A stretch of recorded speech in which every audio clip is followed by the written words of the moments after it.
ஆஹா எவ்வளவு கப்பலுங்க இதெல்லாம் பாக்கிறதுக்கு அழகழகா இருக்குதாப்பா. டேய் முன்சாமியா, இந்த லாட்டரி சீட்டு அடிச்ச உடனே இதே மாதிரி 4 கப்பல் வாங்கி முடியாடா. ஆமாப்பா, எப்படி இருக்குது பாரு கேரளா. நான் பாக்குற இடம்லாம் கப்பலுடா. அங்க பாரு ஹெலிகாப்டர். நம்ம போட்ல போனோமா? போட்டே வாங்கலான்னு வந்துக்கிறான். போட்ல போறீங்களான்னு கேக்குறேன். வாங்க போறீங்களா? என்னப்பா சொல்றீங்க? பம்பர் பரிசு லாட்டரி சீட்டு வாங்கிக்கிறோம். ஓ, அது வச்சு என்ன பண்ண போறீங்க? இது வச்சுதான் கப்பல் வாங்க போறான். என்ன புரியாத பேசுறான். இதே மாதிரிதான் 2005 நான் இங்க வந்தேன். நீ இங்க வந்து கப்பல் வாங்கிட்டேன்னா இங்க வரும்போது கப்பல் வாங்குற அளவுக்கு காசு இருந்துச்சு. சரியா? நான் வந்து இந்த லாட்டி டிக்கெட் வாங்கினேன். கப்பல் வாங்கிட்டேன் அதானே? போங்கய்யா, கப்பலை கிளீனா இருக்கிறேன். ஆமா, இந்த லாட்டி சீட்டுல எல்லா ரூபாயும் போயிடுச்சு. கொண்டாட்டி பிள்ளைங்களே என்ன தெரிச்சிச்சு.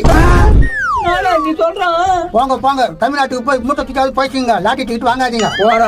வாடா, நம்ம லாட்டி சீட் அடிக்கும் போது 4 கப்பல் வாங்க போறான். எப்பதான் சொல்றதே தமிழ் கேட்டுக்கிறான், பட்டாதான் தெரியும்.